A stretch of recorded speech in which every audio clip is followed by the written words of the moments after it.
एक समय की बात है। सुरग्राम नामक गांव में गोपाल नाम का एक साधारण किसान रहता था। गोपाल अपने खेतों में आलू, मटर, लौकी और टमाटर उगाया करता था। वह अपनी बैलगाड़ी में सब्जियां लाद कर आसपास के गांवों में बेचने जाया करता था। एक दिन सेठ रामपाल का आदमी गोपाल के घर आया और कहने लगा, मैं सेठ रामपाल का आदमी हूँ। मैं पास के गांव शिवपुरा से अपने सेठ का संदेश लेकर आया हूँ। मेरे मालिक सब्जियों का बहुत बड़ा व्यापार करते हैं और नगर में उनकी एक बड़ी दुकान है। उन्हें नगर में बेचने के लिए भारी मात्रा में सब्जियां चाहिए, इसलिए मैं तुम्हारे पास आया हूँ। जैसा कि तुम आलू, मटर, लौकी और टमाटर उगाते हो, अगर तुम अपनी सब्जियां हमें बेचने को तैयार हो, तो मैं तुम्हें उनकी अच्छी कीमत दूंगा। गोपाल ने माफी मांगते हुए कहा, माफ करना भैया, मैं अपनी फसल थोड़ी थोड़ी करके लगाता हूँ और खुद ही बैलगाड़ी में लाद कर गांव गांव जाकर बेचता हूँ। मैं मंडी के दलालों को अपना माल नहीं बेचता। सेठ रामपाल का आदमी बोला, ये तुम क्या कह रहे हो? तुम्हारे गांव के सभी लोग मेरे सेठ को अपनी फसल बेचते हैं। गांव गांव जाकर सब्जियां बेचने से अच्छा है कि तुम एक बार में सारा माल हमें बेच दो। गोपाल ने जवाब दिया, देखो भाई, मैं एक मेहनती किसान हूं और मुझे कड़ी मेहनत से कोई परेशानी नहीं है। मेरे लिए ईमानदारी से फसल बेचना ज्यादा महत्वपूर्ण है। मैं सीधे गांव वालों को ताजी सब्जियां बेचता हूं और मुझे इसी से संतुष्टि मिलती है। मंडी में सब्जियां बेचने से उनका दाम बढ़ जाता है और अक्सर वे खराब भी हो जाती हैं। इसलिए मैं अपनी सब्जियां मंडी में नहीं बेचूंगा, बल्कि गांव गांव जाकर सीधे लोगों में ही बेचूंगा। व्यापारी ने फिर कहा, तुम एक बार फिर सोच लो, मैं तुम्हें अच्छी कीमत दे सकता हूं।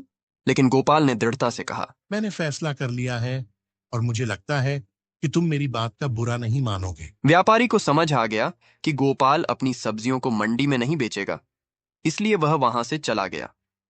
और हमेशा की तरह गोपाल अपनी सारी की सारी सब्जियों को बैलगाड़ी में लाद कर अपनी सब्जियों को बेचने के लिए दूसरे गांव की ओर निकल पड़ता है।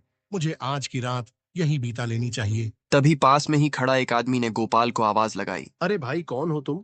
हमारे गांव के तो नहीं लगते हो। गोपाल ने देखा कि पहनावे से वह आदमी बहुत ही अमीर दिख रहा था। अरे भाई, मेरा नाम गोपाल है।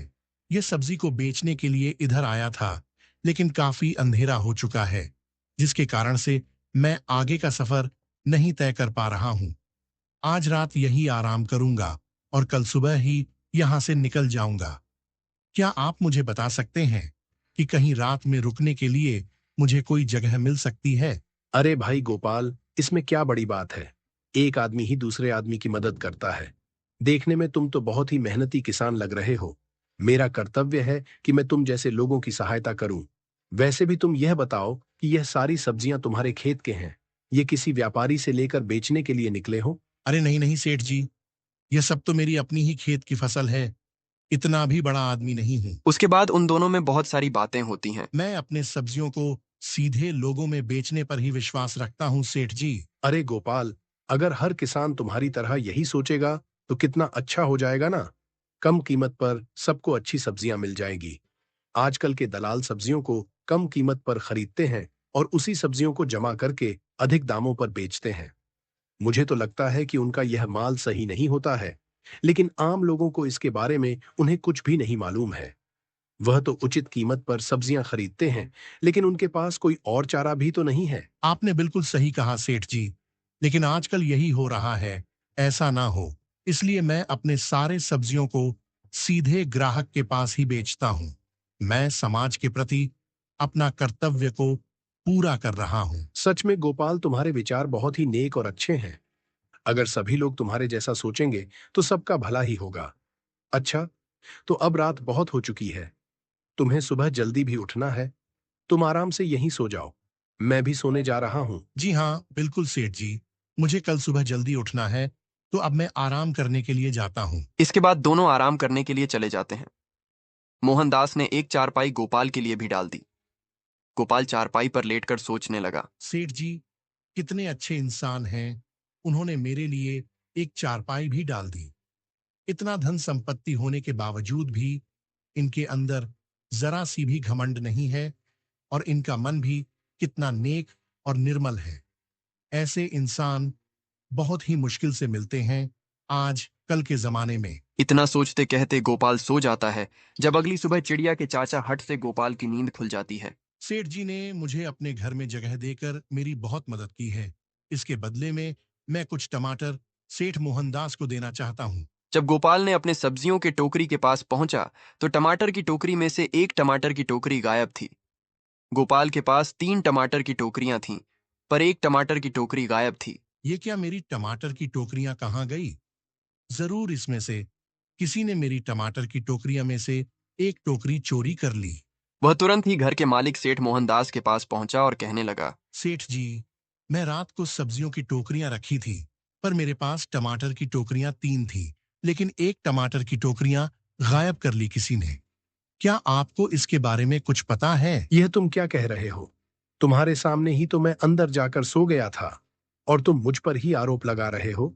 मैंने तुम्हें अपने घर में जगह देकर बहुत बड़ी गलती कर दी। यह सुनते ही गोपाल को समझने में जरा सी भी देरी नहीं लगी कि टमाटर की टोकरियां में से एक टमाटर की टोकरी इसी सेठ मोहनदास ने की है। गोपाल बहुत क्रोधित हो गया और कहने लगा, तुमने पहले मेरा विश्वास जीता और फिर मेरे साथ विश्वासघात किया।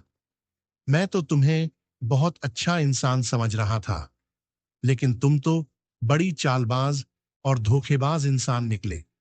मेरे सो जाने के बाद तुमने मेरी एक टमाटर की टोकरियां गायब कर ली। तुम्हारा दिमाग तो ठीक है ना?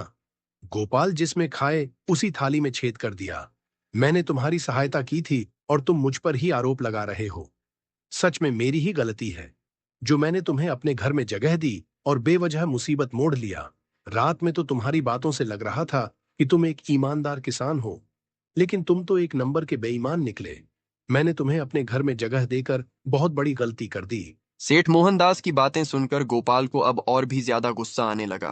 पहले तो तुम चोरी करते हो, इसके बाद सीना चोरी करते हो। झूठ मत बोलो और चुपचाप मेरे टमाटर की एक टोकरियां वापस लौटा दो, तभी फिर मैं यहां से चला जाऊंगा। अच्छा, तो तुम मुझे धमकी दे रहे हो? चुपचाप शराफत से यहां से निकल जा, वरना तुझे धक्के मारकर यहां से निकालूं। सेठ मोहनदास की यह बात सुनकर गोपाल मन ही मन सोचने लगा, अब इससे बात करना बिल्कुल ही बेकार है। गोपाल ने अपनी सभी सब्जियों की टोकरी को बैलगाड़ी में रखा और वहां से निकल गया। गोपाल वहां से निकलकर सीधे सरपंच मुरली दस के पास पहुंचा और गोपाल ने बीती रात की सारी घटना को सरपंच दिनेश दस को सुनाया। अगर तुम्हें लगता है कि तुम्हारे टमाटर की टोकरी को सेठ मोहनदास ने चुराया है, तो मैं तुम्हें उन्हें वापस दिला सकता हूं। लेकिन जैसा कि तुमने बताया कि वह बहुत अमीर आदमी है, तो एक अमीर आदमी तुम्हारे टमाटर को क्यों चुराए?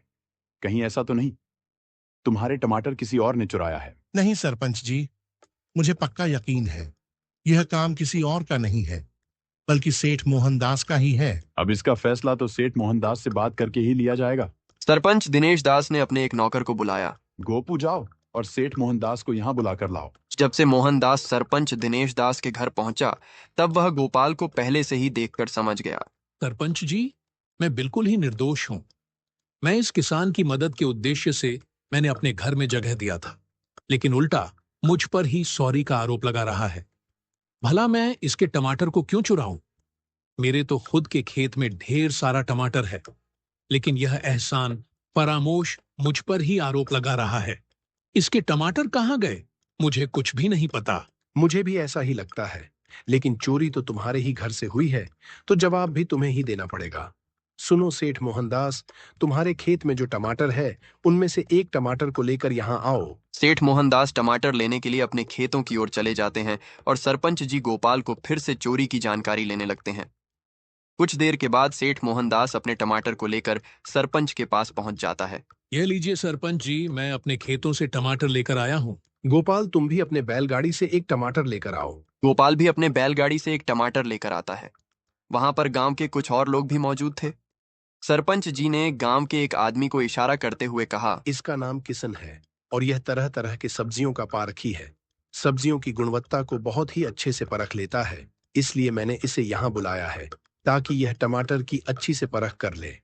किशन, क्या तुम टमाटर को जांच करके बता सकते हो कि यह टमाटर एक ही खेत के हैं या अलग अलग खेतों के हैं? किशन ने टमाटर को बहुत ही ध्यान से देखा और कहने लगा, इन्हें देखकर तो कोई फर्क नहीं लगता है सरपंच जी, इन्हें चाक कर इनके स्वाद का पता लगाया जा सकता है। अगर ऐसा है तो तुम इन्हें तुरंत ही चख और मुझे बताओ। सरपंच के कहने पर किशन ने सबसे पहले सेठ मोहनदास के लाए हुए टमाटर को छका। जैसे ही किशन ने वह टमाटर को खाया, वह चक्कर के मारे वहीं बेहोश होकर गिर पड़ा। यह सब देखकर वहां मौजूद सभी लोग हैरान हो गए। सरपंच जी ने पास में ही खड़े एक आदमी से कहा, जमुना दास, तुम तो एक वैद्य हो, तुम किशन को देखकर बताओ कि इसे क्या हो गया है। जमुना दास ने किशन का नब्ज देखा और कहा, इस टमाटर में तो जहर था सरपंच जी, इसलिए इस टमाटर को खाते ही हरीश बेहोश हो गया। इसके प्राण भी जा सकते हैं, इसे तुरंत मेरे घर में ले जाना पड़ेगा। इसके बाद कुछ लोगों की सहायता से जमुना दास किशन को अपने घर ले जाता है। यह क्या मोहनदास, तुम लोगों को मारना चाहते हो? तुमने अपने खेतों में जहरीली टमाटर लगाए हैं। इसके पहले भी मैं एक मामला सुना था जिसमें एक व्यक्ति को जहरीला टमाटर खाने से उसकी मृत्यु हो जाती है। जरूर ही वह टमाटर तुमने उस आदमी को दिया होगा। अब तुम्हारे ऊपर चोरी के साथ साथ हत्या का भी मामला जुट जाएगा। यह सुनकर सेठ मोहनदास घबरा गया और वह सरपंच जी को घर के अंदर दूसरे कमरे में ले गया। सरपंच जी, मुझे माफ कर दीजिए। ये टमाटर मेरे खेत का नहीं है। ये टमाटर तो किसान गोपाल के खेतों का ही है। उसके ही खेत के टमाटर जहरीले हैं। अगर मुझे यह पता होता तो मैं कभी नहीं उसकी टमाटर को चुराता। अगर किसी को सजा देनी है तो उस किसान को दीजिए, क्योंकि वही दोषी है। वह लोगों को जहरीले टमाटर बेचता है। अगर आप मुझे बचा लेंगे तो मैं आपको बहुत सारा पैसा दूंगा। एक तो तुमने चोरी की है और ऊपर से मुझे रिश्वत देने की बात कर रहे हो, और तुम गोपाल को बलि का बकरा बनाना चाहते हो। मुझे तो पक्का यकीन हो गया है कि इसके पहले भी तुमने कई अपराध किए होंगे। इसी बीच वहां पर गोपाल, किशन और वैद्य जी पहुंच जाते हैं, जिसे देखकर सेठ मोहनदास हैरान हो जाता है। अरे, यह तो बिल्कुल ठीक है। इसे तो कुछ भी नहीं हुआ है, और अगर कुछ हो भी जाता तो इसमें मेरा कोई कसूर नहीं था। यह टमाटर तो इस किसान गोपाल की है जो मैंने चुरा लिया था। इसलिए मुझ पर किसी का हत्या का अपराध नहीं लग सकता है। तुमने तो अपना जुर्म अपने आप ही कबूल कर लिया है। तुम अपना जुर्म कबूल कर लो। इसीलिए हम सब ने मिलकर यह नाटक किया था किशन। कोई सब्जी का दाता नहीं है और गोपाल के पास कोई सबूत नहीं था, इसलिए हम लोगों ने यह नाटक किया। तुमने जिस आदमी को गोपाल के घर मंडी में सब्जियों को खरीदने के लिए भेजा था, गोपाल ने उसे तुम्हारे घर काम करते हुए देख लिया था, और यह बात गोपाल ने मुझे पहले ही बता दिया था। गोपाल ने तुम्हारे भेजे हुए व्यक्ति को अपना सब्जी नहीं बेचा, इसलिए तुमने गोपाल को अपने ही घर के सामने ने रोका और उसे जगह देने का नाटक किया। तुम्हारे जैसे मंडी के नीच दलाल ऐसे काम करेंगे, मैं तो ऐसा कभी नहीं सोचा था। भाई मोहनदास, मुझे तुम जैसे लोगों से कोई मदद नहीं चाहिए। तुम जैसे घटिया दलाल की वजह से ही लोगों का बहुत बड़ा नुकसान हो जाता है। अगर किसी मंडी के दलाल ने किसी गरीब किसान को नुकसान पहुंचाने की कोशिश की तो उसे बहुत भारी कीमत चुकानी पड़ेगी।